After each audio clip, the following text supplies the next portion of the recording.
Hello, and thank you for joining us today. I am Angela Luna, Fellow at the Bipartisan Policy Center's Technology Project, and I'm pleased to welcome you to today's event on creative industries and the emergence of generative AI. In the current digital age, generative artificial intelligence is transforming industries and opening new possibilities for innovation, extending its capabilities to the creative sector that was once considered uniquely human. The latest generative AI applications are already transforming the creative industry. They allow filmmakers to save digital versions of actors' performances for insertion into future movies, eliminating the need for actors to be physically present on the set. Technology could also assist in creating and altering literary material, allowing quicker translations and script writing, while presenting challenges for the future of writers. The evolution of generative AI raises real concerns about job displacement, copyright, and privacy. Thus, the profound impact of AI on creative professions cannot be ignored. During the event, we will explore the intersection of technology and creativity. We are excited to hear the experts' perspectives on these challenges and the opportunities to address them through regulatory or legislative action. Sabine Nashka, policy analyst at BPC's Technology Project, will moderate this discussion between three expert panelists. Lee Triadric, co-chair of Intellectual Property Committee at the Global Partnership on AI and Distinguished Faculty Fellow in Ethical Technology at Duke University. Tim Friedlander, president and founder of the National Association of Voice Actors, and Umer Kasi, director of policy and advocacy at the Authors Guild. We also have a Q&A session, so please feel free to submit questions via the comment section of YouTube. We will reserve a time at the end to answer your questions. And with that, I will turn it over to Sabine to start the panel. Thank you, Angela, for that introduction and for setting the stage for our conversation today. We have a lot to get to, but we will save time at the end for Q&A from our audience. So we have two speakers with us today representing their respective creative fields. So I want to start by asking their experience regarding the impact of generative AI on the groups that they represent. Umer, let's begin with you and your experience with the Authors Guild. How is AI changing the writing profession, and what are primary concerns of authors and publishers regarding AI-generated content and the future of their jobs? Yeah, absolutely. Thank you, Sabine. Well, as you can imagine, AI is the big headline this year. I feel like everything that we've done this entire year has been around AI. So there's a lot of apprehension that it's going to, unless it's regulated or there are guardrails put around its development and use, that it could really eviscerate the writing profession. And as we talk through during this panel, we'll learn. I'll explain more about what the sources of those apprehensions are. We are also at the same time seeing writers adopt to some degree AI technologies, but it's for very limited reasons. You know, text generating AI technologies are being used as tools to aid the writing process, brainstorming, research, organizing work. And we've heard from some authors how some of these chatbots can be used to overcome writer's block and think through creative problems. So there's some utility, but it's the utility is far outweighed by the risks that are created by the development and use of this. Should I go into sort of like the exact risks right now, or do we want to just set the stage and kind of talk about them as we move forward? Either way, we can go to Tim now if you'd like. Yeah, so I can well, since I'm on, I can. So one of the biggest risks that we are facing from these technologies is market dilution and the devaluing of books, articles, and other works of authorship in the marketplace, and that essentially means devaluing of the labor of writers. We are seeing AI platforms, AI technologies are being used to generate low-quality ebooks, impersonating authors, and displacing human authored books on marketplaces like Amazon, I'll just quickly mention a couple of examples that were in the news recently. One was where AI-generated books began to dominate bestseller lists on Amazon in the young adult romance category. And then we've also seen examples of AI-generated books pop up immediately after an author will list their book for pre-order on the same subject or very similar subject, as if to compete, preemptively with the book coming out. There's also been a growth in the number of unauthorized summaries and workbooks of books. And one very well-known example recently of bad actors using AI to impersonate authors is Jane Friedman, who's a best-selling author. She found a, quote, cache of garbage books written under her name for sale on Amazon. Finally, we've seen generative AI being used to create unauthorized derivative works. A developer used ChatGPT to write the concluding books in George R.R. Martin's A Song of Ice and Fire series. And we've also seen author-specific chatbots like the Dan Brown chatbot, which allow users and sort of users of the chatbot to enter into the books. And all of these uses, I mean, they're in their very kind of rudimentary stages right now. But as the technology grows, and unless we put guardrails around the technology, these uses will just mushroom and undoubtedly take away income from authors. There's the economic impact isn't the only impact. A lot of authors feel like that their voices are being hijacked because their works are used to train generative AI technologies without their permission or any compensation. Pulitzer Prize winning author and Authors Guild council member Minjin Lee has likened the experience to identity theft and says AI companies stole my work, time, and creativity. Stole my stories. They stole a part of me. So as you can see, there's the quantitative sort of aspect that we're looking at, but there's also the personal qualitative aspect of voices being sort of co-opted and appropriated without permission. Voices would be a nice segue. Yeah, thank you, Marin. Very real and relatable examples. Tim, I will turn it to you. Yes. As an award-winning voice actor, studio owner yourself, how have advancements in AI and voice synthesis technologies impacted the demand for human voice actors in entertainment and advertising? Yeah, I think the concerns are similar across all creative industries. A lot of what Umair said holds for us as well, and we're having our literal voices taken from us, and that is a huge concern. We've seen it impacted in the same way that Umair said, is the dilution of the value of our product. And for those of us who are voice actors, it's not only the performance that we have, but it's also the sound of our voice. And I know this will come up in I'm sure later today, is IP and copyright doesn't protect the sound of our voice in a way that we would want it to in order to protect our product or our brand. And so a lot of times, at least for voice actors, we have exclusivity in our contracts. It says we can't be the voice of two different competing products. So for example, if I'm voicing one car company, my synthetic voice could potentially be in conflict if it's voicing another car company.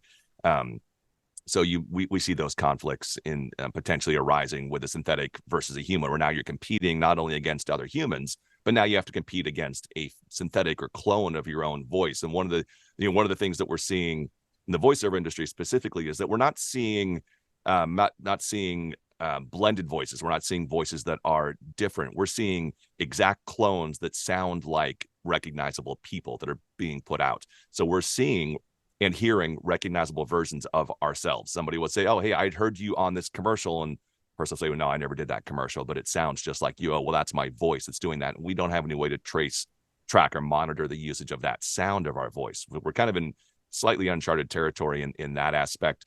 It's not entirely out of our control or something that we would never use. The possibility of using these tools very real for voice actors, especially if you're in video games or a lot of very stressful situations that you're in. A lot of us do military video games or other games where we're fighting, yelling, and screaming, and we'll spend 2 or 3 or 4 hours yelling grenade and duck and dive and all these fight sounds. So if you could potentially use those to save our instruments, save our voices, and not have to blow our voices out doing those sessions, that lets us do more work.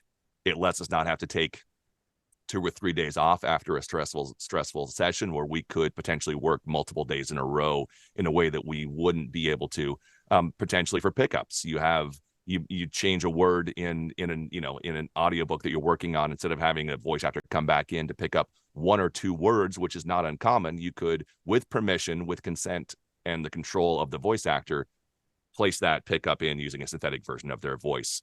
So there are possibilities out there. There's also things that we humanly can't do. We can't, Karin Guilford, who's our vice president, uses the example all the time of narrating the New York Times every time it's printed, when it goes to print, of having an audio version of the New York Times available for people to listen to. A human can't do that every single night.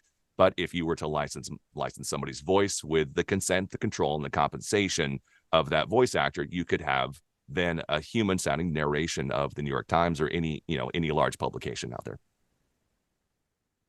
Great, thank you so much. And I would love to build on the point you both made about the control and rights over the use of your works, and dive deeper into the legal aspects of those concerns and how IP rights are affected. Lee, from your perspective as corporate lawyer, could you please share how do current laws protect creatives' individuality and some of the maybe emerging legal implications we should be aware of? Yeah, thanks, Sabine. And building off of the comments of my 2 co-panelists, I really want to start with 2 points. The first is, across the board with artificial intelligence, we're seeing that we really are at this inflection point where the technology has evolved so much faster than the laws, and the laws are struggling very quickly to try to catch up. But there are questions, for example, as evidenced by all the lawsuits that we see today, on how current laws, like, for example, the copyright law, ought to be applied to some of the data scraping, the rights to protect outputs that are generated by IP or generated by AI. And, I will say that this issue has captured policymakers' attention over the summer in the G7 Hiroshima summit. AI featured very highly. The OECD did a survey of G7 members, and artificial intelligence threats to intellectual property rights ranked high. And we're seeing proposals around the globe from IP policymakers on this front. So point 1 is there are questions in terms of how laws should be adapted, should be applied to protect these types of rights. I think the second point I just want to underscore, and I think this picks up on what Umar and Tim said, is this is not just an intellectual property rights issue. There are privacy issues. When you start taking somebody's voice, that becomes their biometric information. So there can be privacy implications. When we're talking about famous people like Tim's colleagues, there are publicity rights that could potentially be implicated. We've heard about some of the labor issues as evidenced by the strikes or their labor concerns. The FTC has also been holding a roundtable session on some of the unfairness issues and sort of bringing it into the FTC consumer protection. Is it an unfair trade practice to be using voices? So I think as we think about how to shape the issues, we have to think beyond just the IP laws to what are some of these other relevant areas of laws, and also factor in that we don't have harmonization on these issues internationally, and how can we come up with structures that are fair, capitalize on the benefit, mitigate against some of the risks, and also achieve some level of international harmonization. And those are some of the things that we've been trying to explore through the Global Partnership on AI IP Committee. Yeah, and if I could jump in on that to add to that, I think I completely agree with you. This is beyond just a simple voice actors are losing their jobs or authors are losing their jobs. We're getting into into privacy rights. We are getting into potentially seeing in some of these data sets, these models of the voices of children. You have many voice actors who recorded their audio when they were 12, 13, 14 years old, and that audio is now in some of these data sets. So can somebody create anything they want to with the voice of a minor in these areas. Are we getting into privacy? Are we getting into the potential of being scammed with a synthetic voice? The ease at which these voices and these synthetic models, synthetic voices can be generated is exponentially quicker than it was even a year ago. I've mentioned this a few times in other panels, is that 2 years ago, it took about 10 hours of source audio to create a synthetic voice. In the beginning of the year, it was about 2 hours, and now we're down to about 3 seconds of source audio to create a believable synthetic version of somebody's voice. It doesn't have to be believable for an hour. It has to be believable for 4 or 5 or 7 or 8 seconds for somebody to be able to pull off a fairly organized scam, or to be able to present misinformation or disinformation. So it goes beyond just somebody losing their job. And most of what happens in voiceover is stuff nobody ever sees publicly. There's lots of training videos and e-learning and industrial videos and audiobooks that are only listened to on select platforms that aren't. It's not the animation or the movies or the big things that everybody sees normally. So it goes into a labor issue. It goes into a privacy rights issue. It goes into biometric concerns about having things scraped and used without our permission. So it's just massively multifaceted.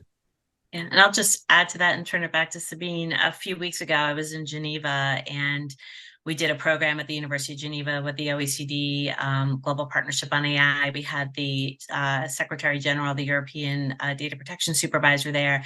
And the whole focus was on what we're calling it the AI data challenge. Like, how do we solve this? It's a multidisciplinary issue, but that was focused on privacy and talked about the need for some regulation. That was the view of the Director General, the EDPS, but emphasizing there's the deception issues, because people are being deceived all the time. They're being lured into scams, and I can circulate it later, but we published a piece on the OECD blog about the AI data challenge and privacy in this AI-driven world. But all those concerns that you mentioned, Tim, are front and center. Thank you both. And, I was going to touch on this a little bit later on, but Lee brought up the FTC's roundtable. Umair and Tim, you both participated on this. Do you see this as a path forward through rulemaking to guarantee artists and creatives licenses and privacy protections? Yeah, I mean, I think some of the issues that we're talking about do fall within the FTC's jurisdiction, especially if synthetic voices or are being used for scams, or synthetic books are being sold in the marketplace. That goes within the unfair and deceptive practices jurisdiction that they have. I think we've been touching on this all through the program, and we'll continue to touch on it. Is different industries will have a kind of different policy formula, so to speak. For instance, like in our work at the Authors Guild, we represent primarily book authors, so copyright is like a bulk of it, but we also, there are issues that are created by AI that copyright does not cover. So we do look into sort of like an antitrust exemption for authors to be able to engage in collective licensing, or talking to the FTC about the effect on the marketplace from unfair practices. But I think that, and as Tim was talking, it occurred to me that in the voice world, it's a little different, because there's actually direct impersonation and cloning in most cases. In the author world, for instance, you can certainly clone and sort of impersonate a text that an author has written, or like an author's voice, but the use is a little different. So, and I think, like, depending on the industry, depending on the labor group, the policy response is going to sort of weigh differently in terms of different areas of law and policy. Yeah, I agreed across the board on there. I think that there are going to be, I don't think we're going to find there's not going to be a single law or a single solution that's going to solve all of this, because we're looking at something that's ever evolving. The technology is changing, it's moving so quick that it's almost impossible to put a regulation in place, something in place now that is going to probably even hold up to 6 months or a year from now, if we don't have kind of approaches from contracts, from legislation, from state law, from federal law, from local law, however you want to, however you want to approach that. I think that we are in a place that for voice actors specifically, and Umair mentioned this, is that we are seeing clones, but we're also working in an industry that doesn't have borders. The internet has no borders. So a lot of times we'll work with, I'm based in Los Angeles, but my director might be in New York. I'm going to have a translator in Italy, and we're going to have a producer in Japan with another translator in Canada. And this audio is going to be sent to all of them at some point. And at what point, where does the audio originate? Where does it end up? Who uses it? Who actually has final control over this? We're looking at not just federal law, but now we're looking at potential global law if we're getting into audio that is put into a game where the game company is in Sweden. And that's where the final audio gets edited and put together. So now Sweden, there's some laws that are impacted there, and there's some laws I recorded in Los Angeles. So am I protected under certain laws in California, since that's where the actual original audio originated and where I actually have the audio stored? So I think we're looking at this on so many areas, and the technology is unique and is disrupting. And I think that we have to, and I'm not going to say disrupt back, but be prepared to look at all aspects and all possibilities, that we can't look at this as a traditional approach to what we've seen in the past. And that's why, like, a lot of the work we're trying to do through the Global Partnership on AI, and I'm going to be at the OECD in a couple of weeks talking about this, is looking at, we need laws, we need to have compliant behavior, but what other types of tools can we put in place to try to create some sort of rational, fair conduct? So like a lot of our work in the Global Partnership on AI IP committee is, how can we develop standardized contract terms that facilitate responsible AI data and model sharing? And we use the term data broadly. It can be content, it can be computer code. And the idea behind it is laws are slow to evolve. The current system that we have today with all this litigation is not perfect, because there's a high entry to be able to litigate. And often by the time you get a decision, the harm is done. But if we can put these contract terms in place, it can create fair markets. And, I've done a little bit of work with the World Intellectual Property Organization. And to pick up on Tim's point, I think it's going to be a long time before we harmonize, much less within the United States, but across borders. And contract tools, contract terms, technical tools, education, business codes of conduct can help create some harmonization across countries in a fair way. Okay, thank you all. So I did want to touch on the Hollywood strikes. This is open to anyone that wants to answer, but as you mentioned, the Writers Guild of America and the Actors Union, SAG-AFTRA, were on strike since spring of 2023. One of the pivotal points was around the use of AI-generated content. The writers have recently reached an agreement with the studios that give human writers the credit to materials and gives control over whether or not they wish to use generative AI in their services. SAG-AFTRA hopes to resolve disputes, maybe as early as today, around informed consent and compensation before a digital replica is used or AI changes their likeness in any way. So I just want to open it up for anyone that wants to comment or on your opinions, if the agreements have gone far enough, and maybe what you hope to expect in future resolutions. I'll jump in on that. I'm a member of SAG-AFTRA as well, and I'm impacted by this as a performer. So I'm on the performer side of this. Fortunately, the great thing about working under a union contract is you have those protections that you have from the union contract. And even though there's not specific AI language in the existing contracts from SAG-AFTRA, SAG-AFTRA has stated that they consider AI to be have to be collectively bargained, and therefore, if it's not in the contracts, they can't use it. It doesn't mean that they're not, that the companies that haven't scanned your voices. We talk a lot about scanning for a digital double. Voice actors have been scanning our digital doubles for 20 years. We've been cloning our voice. We've been recording our audio and digitally recording it and sending it out to producers for years. And so we need to find either some way to retroactively enforce some of those contracts, or if we don't have contracts, figure out for something that we can do. Hopefully today there will be some movement on the SAG-AFTRA strike. they're currently going back into negotiations, sitting down today. We don't know what that's going to look like or what is going to come out of that, but we're really hoping positively that something will come out of that. But I know that we are feeling this across the board, is that if we don't have some kind of agreement on AI now, that there can't be a compromise. And there has to be something to put into place right now in this negotiation, because if we wait another 3 years for this next round of negotiations, it's going to be too late for anything to happen. So regardless of whatever other terms come out of this, at least for SAG-AFTRA, I hope, and as a performer, we hope and need there to be protections for AI now before it's too late. Yeah, I'll just add to that. I think this is true for pretty much every creative industry, is that the creators and the performers and the writers and that are most vulnerable to sort of being exploited are those that are just starting out. So I think on the FTC call there was I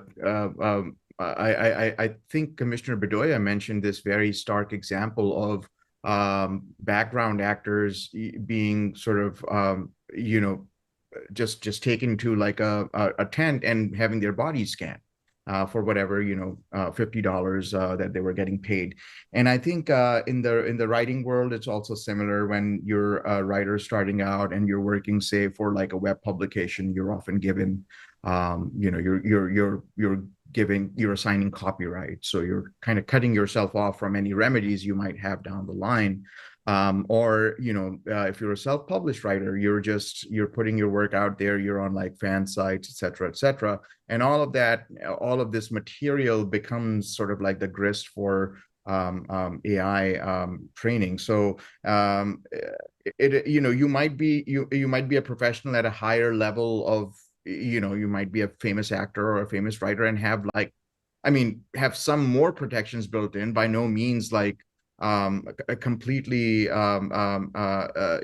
sufficient protections, but I just wanted to emphasize that it's often the people that are just trying to enter the industry, or like when Tim, I'm assuming when you were starting out, the stuff that you recorded then under contracts that were very onerous is kind of what's coming back now. Absolutely. And I'll add to that, I'm concerned. Yes, I'm concerned about myself, but I'm concerned about people who want to come into this industry and who want to start and who are not aware of what some of these contract terms should be, who a lot of times aren't even getting contracts, who are just sending their audio files out to anybody to be used. And the concern is that those are the ones those jobs are going to disappear. Those people who are coming into this industry are going to not have a future in this industry. And many times, you're signing, many times our contracts, we've seen somebody will say, oh, hey, by the way, can we pay you an extra $50 to put this for research?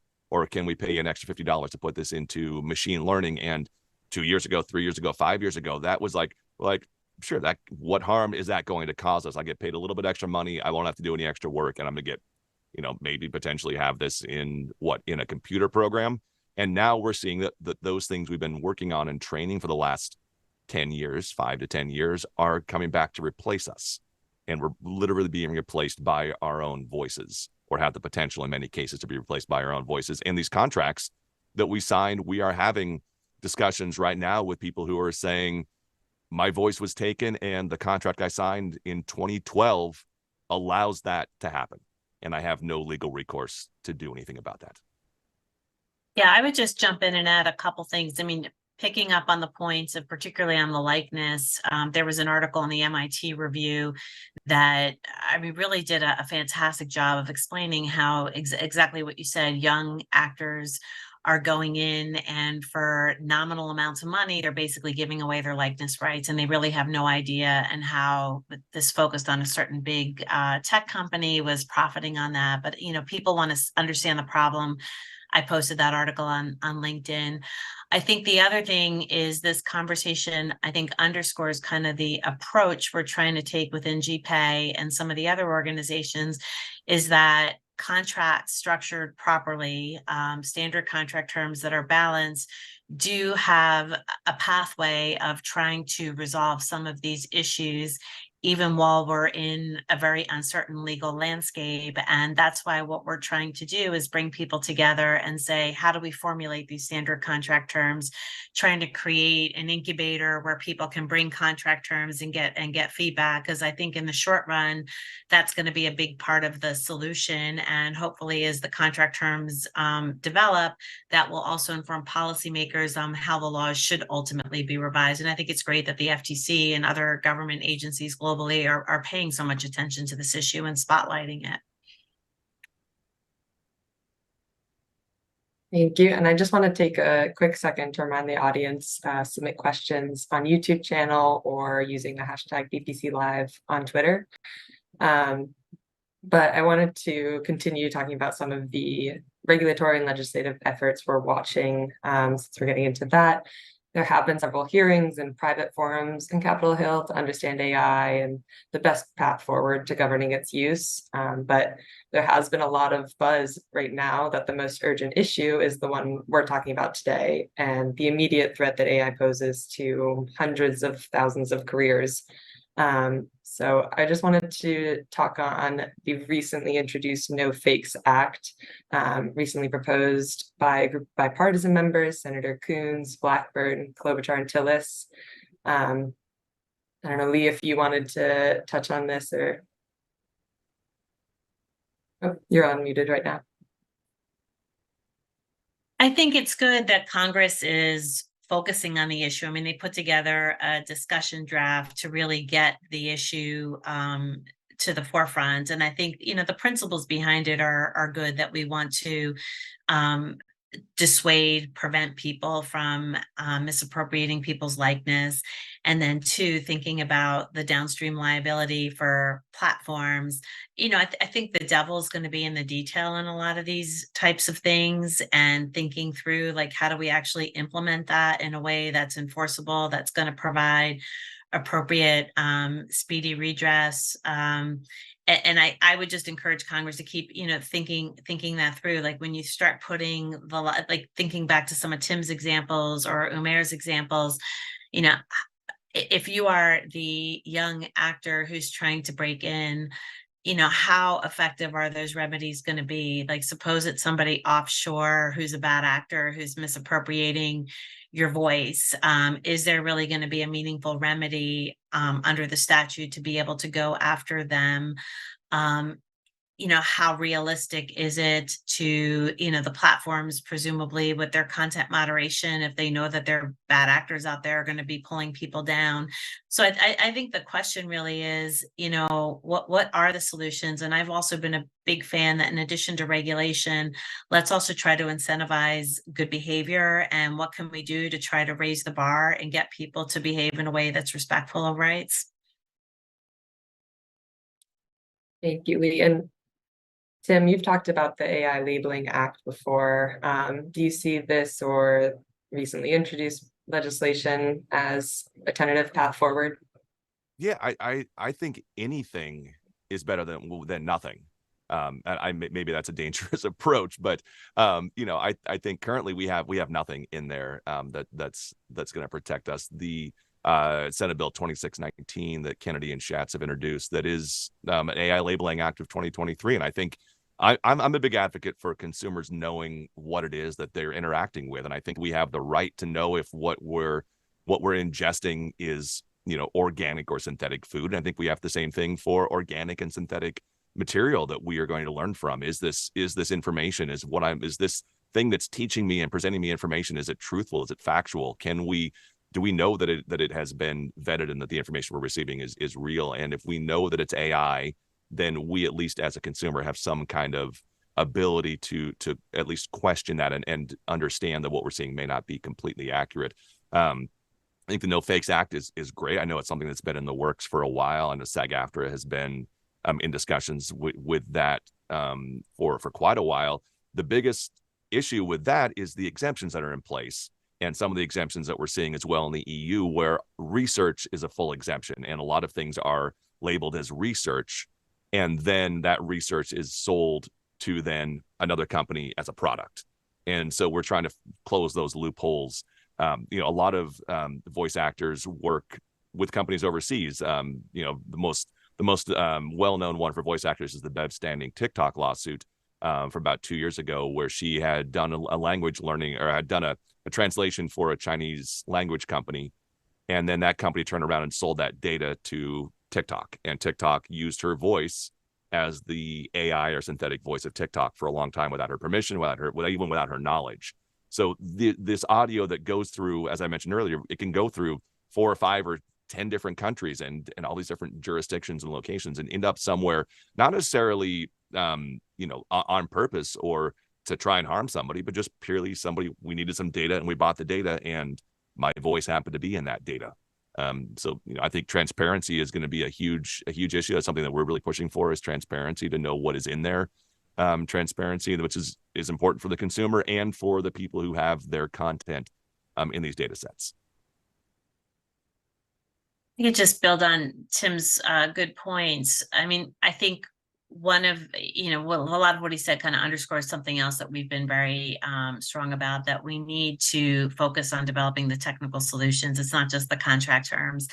You know, how do we do watermarking? How do we do data governance? And we don't currently have the techniques that are established, broadly adopted to do these types of things. So I think in parallel with focusing on the laws, focusing on the contract terms, we need to come up with the technical tools, and the laws, the contracts need to align with the science, with the engineering. So it's all one big puzzle. And if you look at where the policymakers are going, you know, the G7 just released their draft guiding principles, and focusing on the technical tools, watermarking, or something that helps denote the provenance of the data is really important.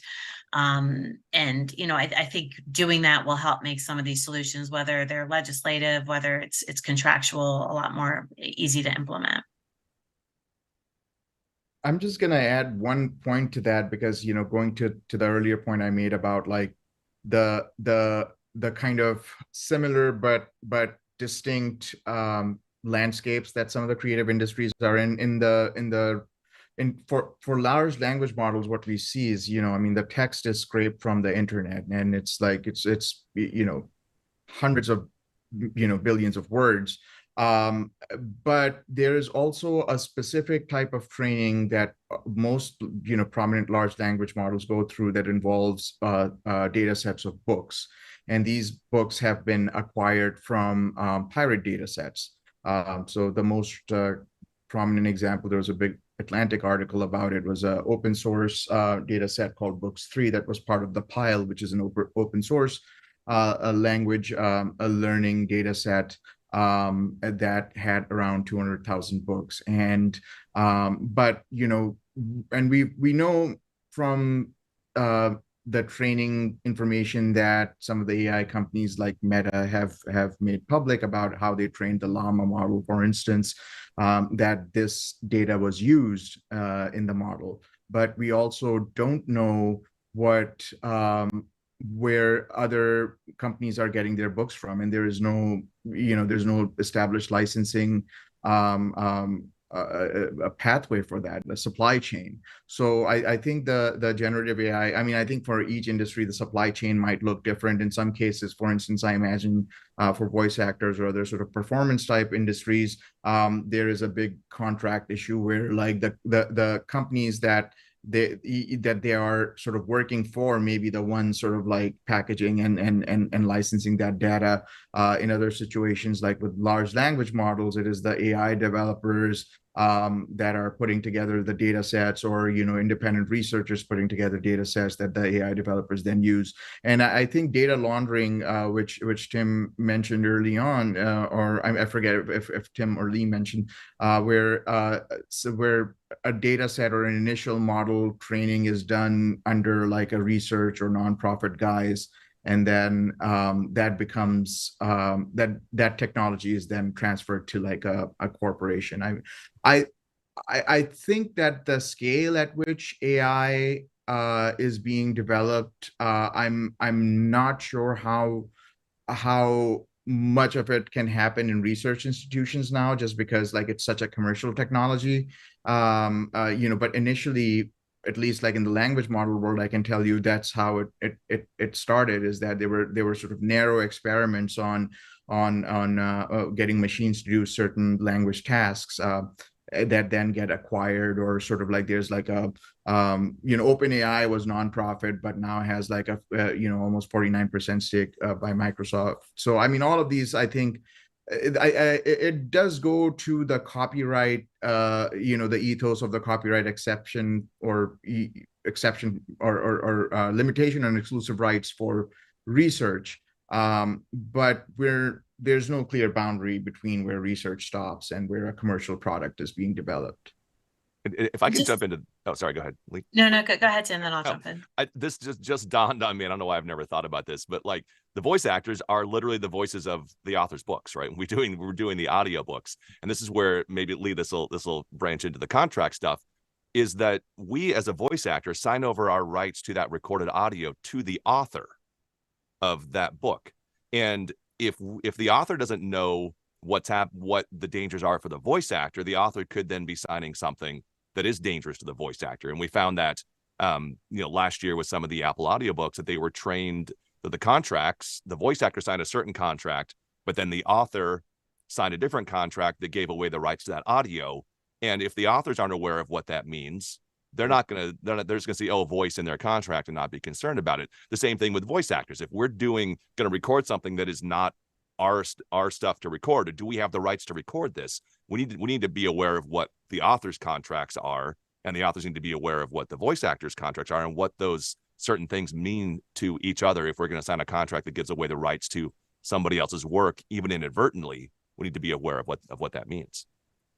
No, and I think that kind of brings home the point that in addition to all these other tools, we need the education piece, and people need to understand all these different things. But just circling back to the research point, I mean, these issues in the pirated sites, it's already hitting the courts. I mean, just last week, there was another, data scraping litigation. It's like there's a new suit or two filed every single week.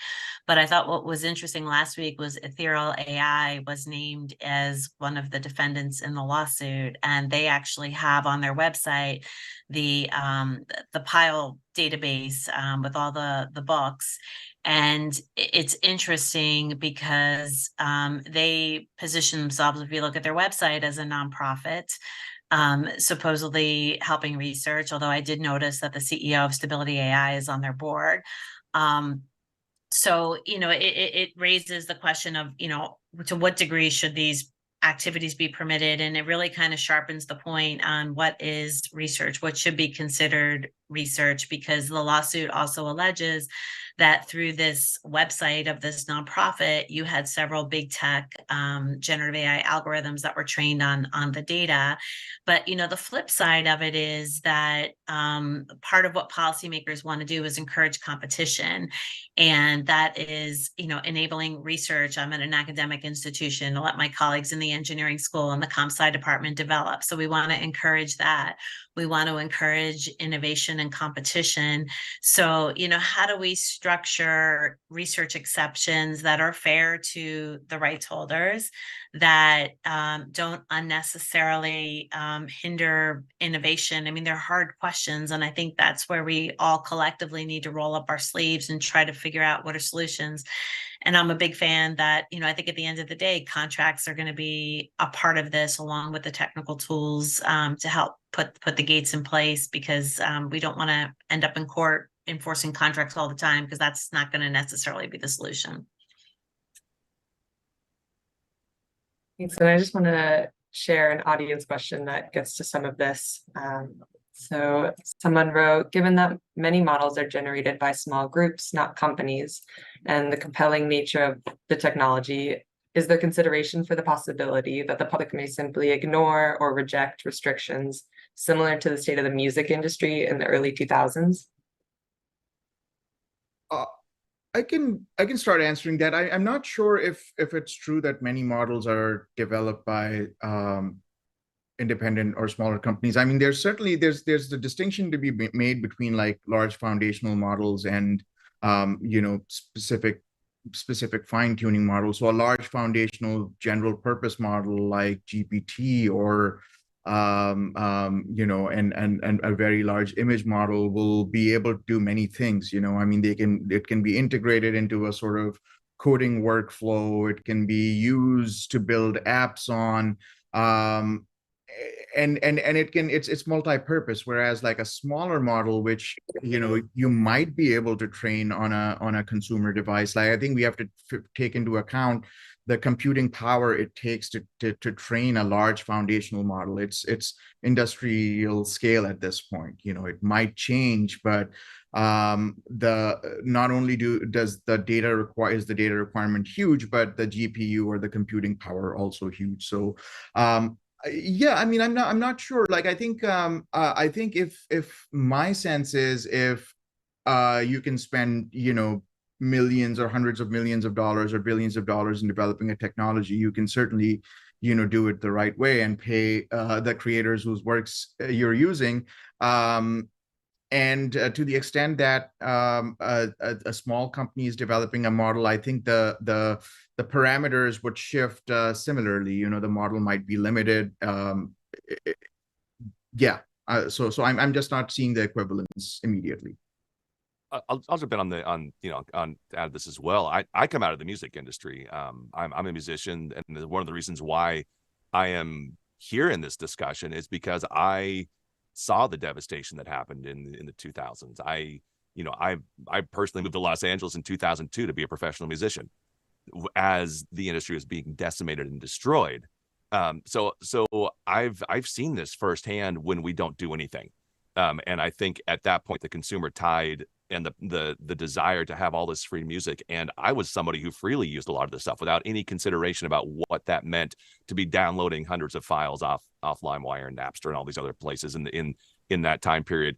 I think, to go to what Umair said, I think, we're not seeing, you don't have the ability for small individual people to make these models the same way that you did to download all this audio.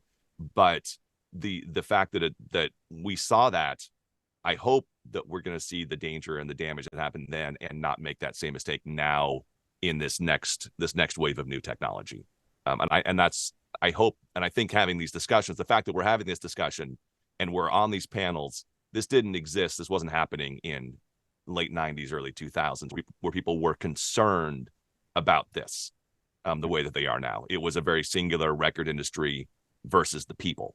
And now I think it's people, anybody who has recorded audio, anybody who's ever written anything, anybody who has ever put anything on the internet, essentially, potentially has the ability to be impacted by this. It's not just impacting a single part of the population or a single industry. It's affecting everybody. Great, thank you. And one more question came in. They're asking, with how fast AI industry is evolving, how should protections for creatives be structured to continue to be useful long-term, as things can change in addition to today? That is, here's the $1 million question. The contracts need to be written and put into place right away. But, I think also governance needs to happen, legislation needs to happen. But the problem is that laws can't be put in at the speed of necessity, at the speed with which this technology is growing. It's not possible unless this legislation or these laws are an ever evolving document going along with the changes in the technology. So I think there just needs to be some general, I guess there needs to be some kind of general understanding about what can and can't be used and how it can and can't be used. And that if those guidelines or this constitution is in place, a constitution was written, more than a couple hundred years ago to put guiding principles in place for our country. There could be constitutional something in place for AI that gives us some guiding principles about how to use AI going forward. But it just doesn't move fast enough. It's so hard to keep up with the speed of technological advancement. And I think sorry. Go ahead.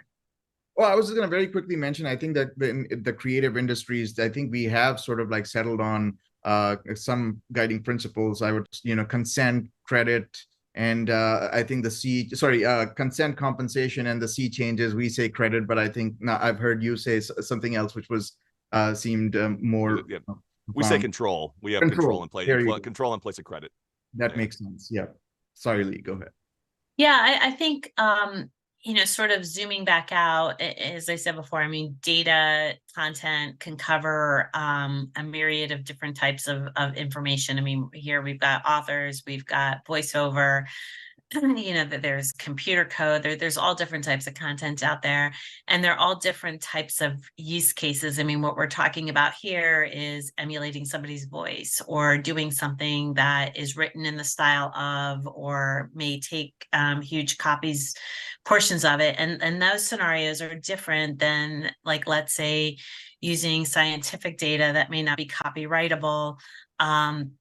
And not copying that data, but then using that data in medical research, and the outcome isn't the data that itself that's being published, but it's informing, how do we come up with a cure for cancer? So I think, it's not, my personal view is it's not going to be a one size fits all agreement that's going to cover all these uses. And what I would sort of encourage people to do is let's try to break down what some of the different use cases are, and think about, for different scenarios, what will be fair, what will be reasonable, and keeping that focus on the use case or set of use cases is going to be really important, because as our GPay work talks about, it's not going to be a one size fits all approach for contracts. Can I ask a question, Lee, on that? Sure. Does this differentiate, and maybe this is just kind of a leading, maybe it's lead somewhere, does that differentiate different like regulations and laws for inputs versus outputs? So you have to handle those two different ways, right? As opposed to just singular idea of data being used in use cases, input and output being treated uniquely. Yeah, so like our report in 2022, and we're going to have a new report coming out in 2023. I mean, and our recent OECD blog post talks about, like, we need to come up with common lexicons, right? What are the issues?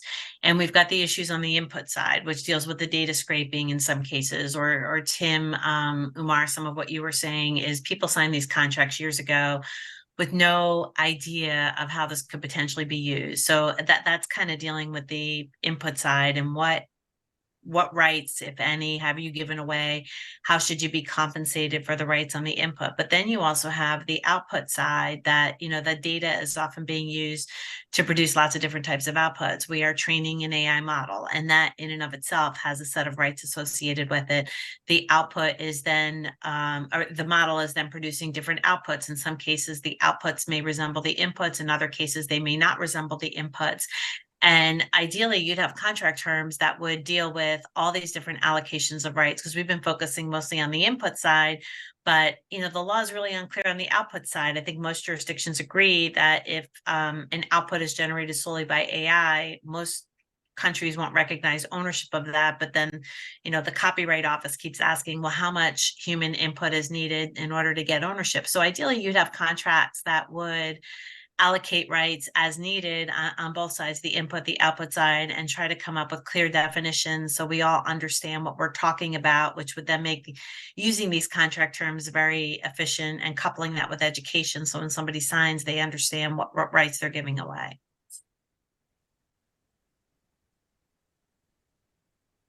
Great. And so we've touched on many of the concerns around generative AI and the impact on the creative industry, but there's also a lot of positive roles that AI can play in generating opportunities for creative professionals.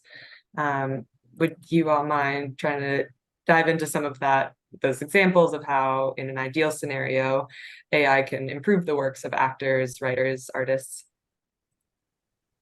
Yeah, I'll jump in on that. We're many of us have synthetic voices already. I have a synthetic voice model that I've created with a company that I was sure had consent control and compensations from the foundational model up. As I mentioned earlier, the ability to read the New York Times or some of these other large publications is a huge aspect of this. The possibility that we could license our voice and basically make money in our sleep. But the problem is all of that is going to impact people coming into this industry. And that's one of our concerns, is to do this in a way that will allow us to take advantage of it, which there are advantages. Absolutely. There are certain things you can have customization and, listening to a podcast and you get a generative AI voice that talks to you about what you're listening to. Personalization in that way that we as a human couldn't do. I can't sit on Spotify and talk to every single person who's listening to a podcast and talk to them about what they just heard, but my synthetic version of my voice could. We've spoken with multiple people who have children who are nonverbal, and they said they would be amazing if I could have a voice that sounds like my child, as opposed to a robotic voice. We're hearing this in certain other areas where those visually impaired are interacting with digital voices all the time and would love to have a human voice to interact with. So there are places where this absolutely can be used, but it can't happen without the control and the consent and the compensation of the person whose voice is being used. And with those things in place, there's no reason why we can't work with these synthetic voice companies, these AI companies, to find these uses. What's happening now is it's being done without our, a lot of times, knowledge, and without our consent, and without our ability to have any say over what my voice says and does. Yeah, similarly, I mean, it's there. I know writers who have trained small sort of language models on their own works that help them sort of, help their workflow on their next books.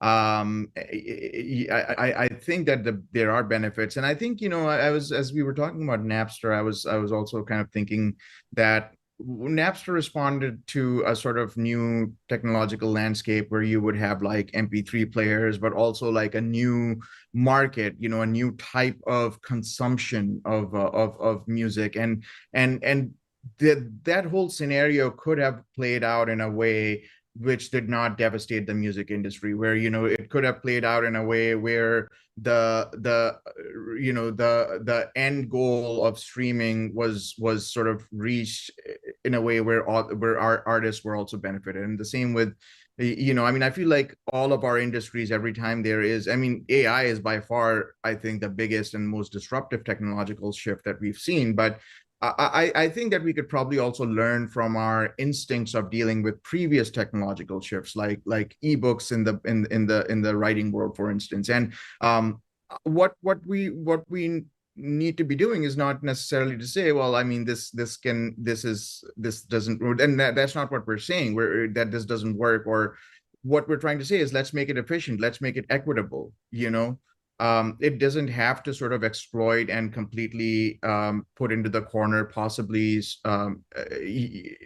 completely eviscerate the people that are actually recording the books, the people that are actually writing the books, etc. Great, thank you. I just have one final question for you all, and feel free to leave this on a positive note or voice your worries, but we can start with Lee. What do you see as the future of the creative industry in a world where AI continues to advance rapidly, and how can creators and organizations adapt to these changes?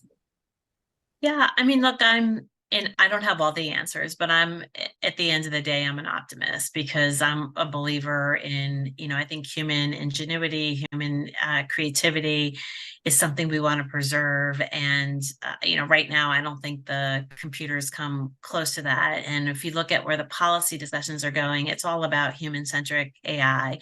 How can we develop AI so it enhances human behavior and brings out the best in all of us? And I think, coming back to something Umar said, we've been through technological revolutions before, Napster, the internet, cellular, and there was always a lot of fear around that it was going to somehow undermine our values. But as a society, we've come out for the better. So I think it's continuing these dialogues across jurisdiction, across different areas of expertise, to really try to find, what are the fair and equitable solutions. Yeah, I mean, I do think, and I think just sort of piggyback off of what Lee just said, I think we do need to center the human creator here, because the incentives in copyright are, built with human creators in mind, but it's also we cannot get used to sort of like, and cannot let ourselves get used to synthetic media. I think that would be devastating in so many ways.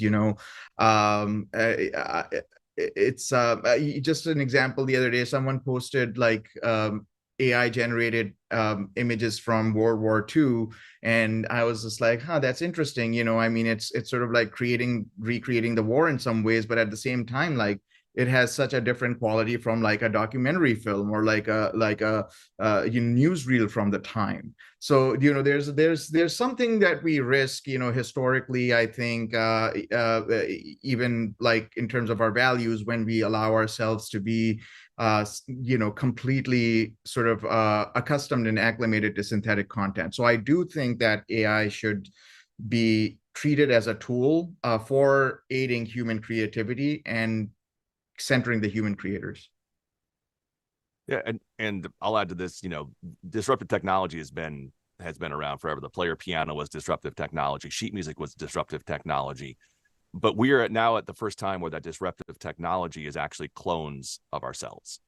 But I have hope in this. I'm an optimist too. The more we've discussed this, the AI is not putting itself into place. There's humans behind this, and the humans that we talk to who are working on this technology, the more we talk to them, the more positive I am about us finding a positive outcome for this. So I think that these things that we're having, these discussions right now, this information, just letting people know what this looks like from the creator side and what this looks like from the consumer side and how this is going to impact everybody is moving this conversation forward in a positive way. And the more we talk about these things, the more hope I have. Great, thank you. And I want to thank the speakers for participating on this panel and providing those perspectives. I also want to thank the audience for engaging in this conversation and hopefully many conversations to come. Thank you, Sabine. Thank you so much. Thank you. Thank you. Thank you.